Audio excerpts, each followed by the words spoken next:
O ministro Alexandre de Moraes, do Supremo Tribunal Federal, manifestou em seu livro Direito Constitucional posição contrária à prisão de parlamentares no exercício do mandato, tanto a provisória, incluindo a preventiva, quanto a definitiva, legitimando apenas uma exceção prevista em lei. Isso foi matéria nossa em antagonista.com.br. Na obra, publicada em 1996 e atualizada em 2003, quando saiu sua 13ª edição, o magistrado defendeu que deputados e senadores só podem ser presos em flagrante por crime inafiançável e que, mesmo nesses casos, a manutenção da prisão deve ser autorizada pela respectiva Casa Legislativa. Ou seja, se é deputado, a Câmara tem que autorizar, se é senador, o Senado tem que autorizar. Aspas para o Moraes. Evitando-se perseguição políticas dos demais poderes e a possibilidade desses impedirem a ausência de congressistas em deliberações e votações importantes. Fecho aspas. Então a questão que fica é: o bolsonarismo turbinou o punitivismo do Moraes? O Moraes se tornou menos garantista, mais punitivista em reação ao bolsonarismo, ainda que é a sua ala mais aloprada? Na última quarta-feira, 4 ministros do STF, ao decretar a prisão preventiva da deputada Carla Zambelli, do PL de São Paulo, usou o argumento de que o caso se encaixa em uma situação excepcional. Já em seu livro, Moraes afirmou, abro aspas, em regra, portanto, o congressista não poderá sofrer qualquer tipo de prisão de natureza penal ou processual, seja provisória, aí ele coloca em parênteses todas elas, prisão temporária, prisão em flagrante por crime afiançável, prisão preventiva, que é o caso agora, prisão por pronúncia, prisão por sentença condenatória recorrível. Seja, ele continua, definitiva. Ou seja, entre parênteses, prisão por sentença condenatória transitada em julgado. A prisão definitiva é aquela depois que todos os recursos já foram esgotados e não resta mais ao réu o que fazer, se não ser preso. Ou ainda, prisão de natureza civil. Excepcionalmente, porém, continua o Moraes, o congressista poderá ser preso no caso de flagrante por crime inafiançável. A gente já vai explicar o que é. Nesta hipótese, a manutenção da prisão dependerá de autorização da casa respectiva para a formação de culpa, pelo voto ostensivo e nominal da maioria de seus membros. Fecho aspas. O ministro explicou a função dessa regra. Aspas de novo para ele. Deve ser relembrada, por fim, a finalidade dessa garantia do poder legislativo, qual seja, impedir que o parlamentar, enquanto no exercício de seu mandato, seja preso cautelar ou definitivamente, sem autorização de sua casa respectiva, evitando-se perseguições políticas dos demais poderes e a possibilidade desses impor. É aquilo que eu já tinha lido para vocês. Então está nesse trecho aí que a gente contextualizou agora. Fecho aspas. Moraes decretou a prisão preventiva de Carla Zambelli atendendo a um pedido da Procuradoria-Geral da República, a PGR. A decisão incluiu também o bloqueio de bens da parlamentar e a solicitação de inclusão de seu nome na lista de difusão vermelha da Interpol. A justificativa apresentada pelo ministro foi o risco de fuga após Zambelli gravar um vídeo de fora do Brasil menos de um mês depois de ter sido condenada por unanimidade pela primeira turma do Supremo a 10 anos de prisão em regime fechado, com perda do mandato, pela invasão hacker ao sistema do Conselho Nacional de Justiça, o CNJ. Segundo Moraes, a deputada tentou se furtar da aplicação da lei penal ao sair do país 20 dias após a condenação. De acordo com a acusação, Zambelli comandou a invasão ao sistema com a ajuda do hacker Walter Delgatti, com o objetivo de emitir alvarás de soltura falsos e provocar confusão no judiciário. A defesa da deputada apresentou recurso contra a decisão e Zambelli acusou Moraes justamente de perseguição política. A PGR defendeu que a jurisprudência do STF, ou seja, decisões anteriores do Supremo, permite impor a parlamentares medidas cautelares, e a prisão preventiva é uma delas, em casos que envolvam, aspas, circunstâncias de excepcional gravidade, fecho aspas, mesmo fora das hipóteses de flagrante por crime inafiançável. Então, só para explicar para quem não está entendendo e não está acostumado com esse juridiquês, a legislação prevê que o parlamentar só pode ser preso em flagrante por crime inafiançável. E o que a PGR está dizendo para justificar a prisão preventiva da Carla Zambelli é que, mesmo assim, tem uma jurisprudência no STF que permite prender parlamentar em situações excepcionais. E, geralmente, são os ministros que decidem qual situação é excepcional. Os crimes inafiançáveis, segundo a Constituição, são racismo, tortura, tráfico de drogas, terrorismo, crimes hediondos e ações de grupos armados contra a ordem constitucional e o Estado de Direito. Nenhuma dessas hipóteses é o caso específico agora da Carla Zambelli. E a PGR ressaltou que, no caso da Zambelli, a custódia cautelar está amparada em elementos que traduzem o risco concreto à aplicação da lei penal e demonstram que as medidas cautelares diversas da prisão são insuficientes. O que ele está dizendo? Que é preciso prender, porque as outras medidas são insuficientes para você garantir que a lei penal vai ser aplicada. Ou seja, precisa prender preventivamente para garantir que depois da sentença transitada em julgado ela poderá ser presa, porque senão ela pode fugir. Para justificar a prisão preventiva, o Moraes acatou essa tese da excepcionalidade que foi apresentada pela PGR. Aspas para o Moraes. Essas circunstâncias autorizam, portanto, o afastamento excepcional de garantias individuais que não podem ser utilizadas como um verdadeiro escudo protetivo para que a condenada evite a aplicação da lei penal e permaneça na prática de atividades ilícitas, tampouco como argumento para afastamento de sua responsabilidade penal por atos criminosos, sob pena de desrespeito a um verdadeiro Estado de Direito. Fecho aspas. Agora vamos à questão da prisão definitiva. Moraes também era contra prisão definitiva de parlamentar? Em seu livro, Moraes manifestou discordância em relação à jurisprudência do STF, que admite prisão de parlamentar no exercício do mandato após trânsito em julgado de decisão judicial. Então, aspas para o livro do Moraes. Ele próprio ressalta a jurisprudência. Olha lá.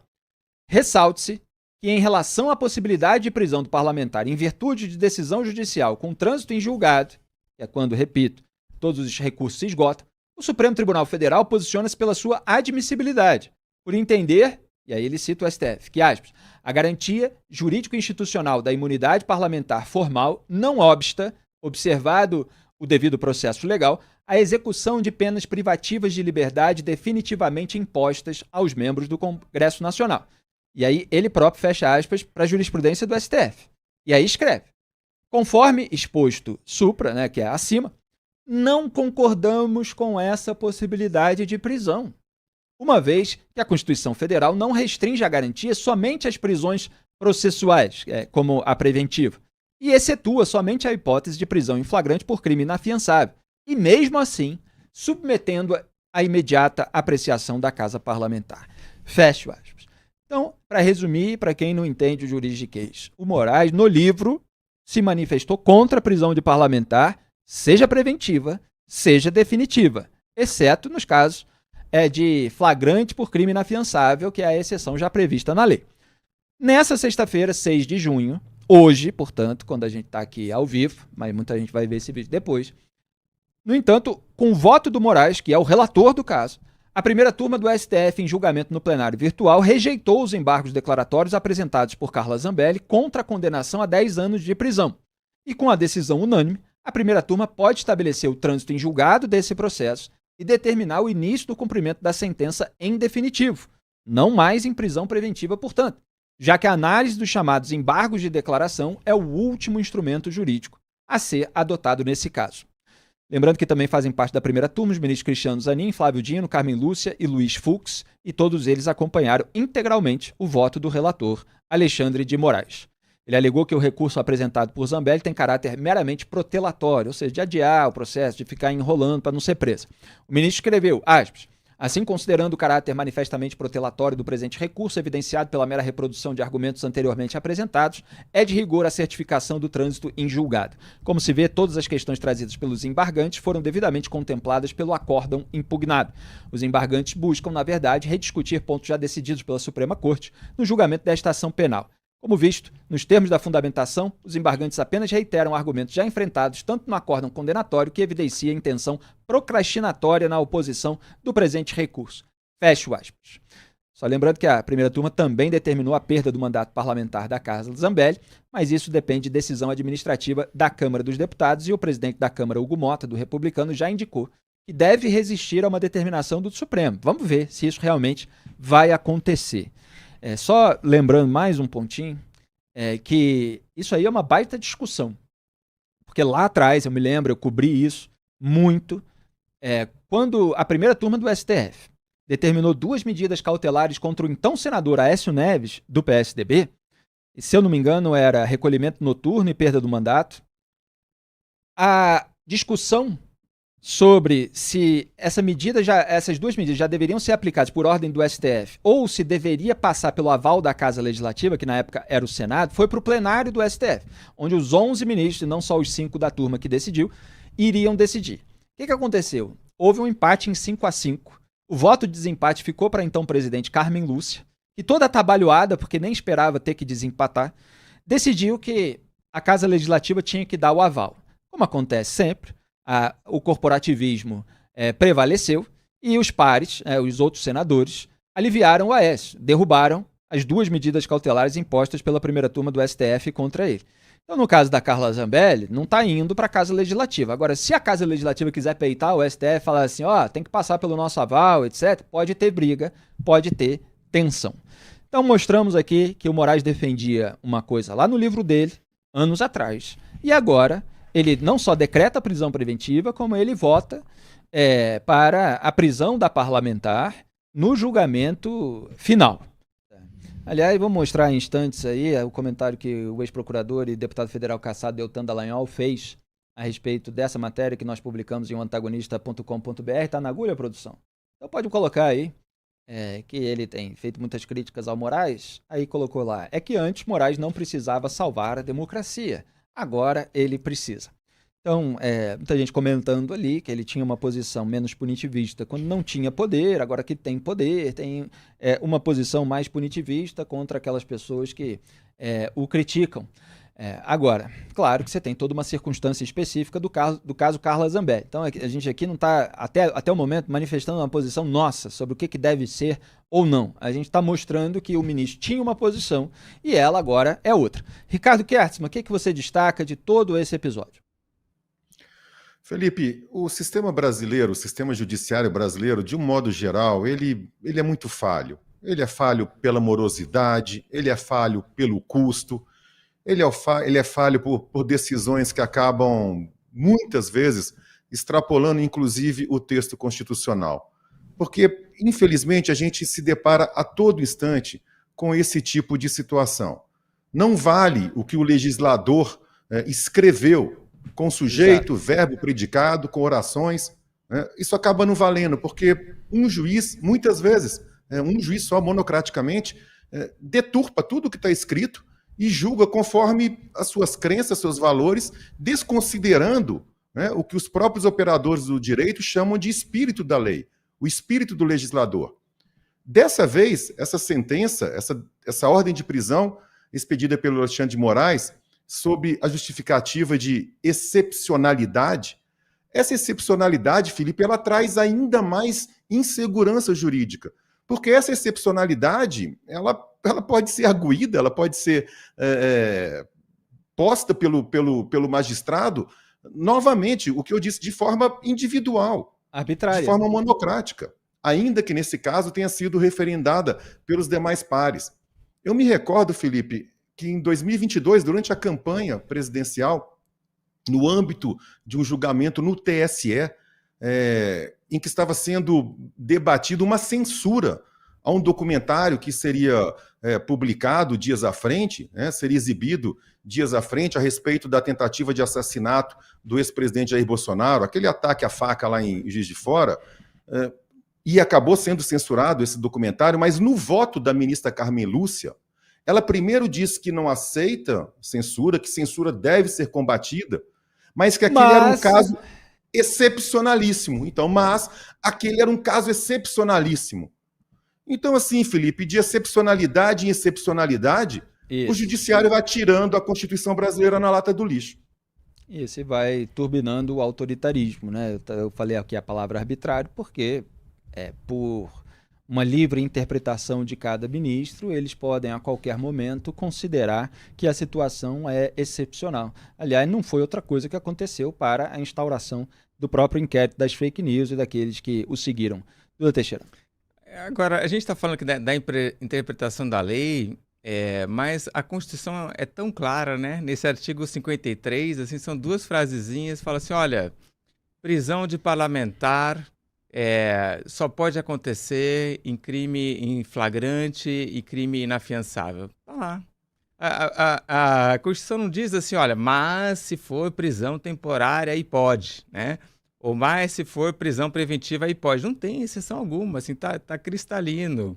E depois diz em seguida, olha, se for julgado, aí tem que mandar para o presidente da casa e uma decisão, e aí que eles vão resolver sobre a prisão. Tá lá, assim, é simples, né? Não tem que... a interpretação é muito fácil, eu acho. E o Moraes, quando escreveu o livro, acho que essa foi a publicação lá dos anos 90, ele estava, de fato, ali, não tinha ainda esse STF super empoderado que decide segundo inteligência artificial, sei lá, Wikipedia, né? Ou a própria a última decisão do STF, né, baliza... A penúltima decisão do STF acaba balizando a última decisão do STF. Então você nunca sabe o que vem, né? E mostra que o Alexandre de Moraes também, ele entrou numa espiral autoritária, né? Que foi escalando, ele entrou num turbilhão ali, que ele já nem sabe mais em cima do que ele está decidindo, né? Ele está na dúvida, aliás, ele nem fica em dúvida, ele já sai censurando, tirando perfil do ar, prendendo, e aí justificar depois o que ele está fazendo é um problema menor ali que ele deixa para o assessor fazer e é feito de qualquer jeito. E é assim que muita jurisprudência é criada no Poder Judiciário. Quer dizer, algum juiz, em determinado momento, ou até um colegiado inteiro, eles fazem um puxadinho no texto da legislação, falam assim, não, isso aqui pode ser assim. Aí o outro, em vez de se guiar pelo texto da legislação, pelo texto constitucional, ele seguia pela jurisprudência. Então ele seguia pelo puxadinho que o colega fez. Daqui a pouco a jurisprudência diz o contrário daquilo que o poder legislativo decidiu. E isso vale para outros dispositivos, para outras ferramentas que são utilizados até por questões óbvias, patentes, como o caso do ânimo jocandi. A juíza de primeira instância, a Bárbara, ela pegou ali uma jurisprudência de duas decisões anteriores que relativizaram o ânimo jocandi.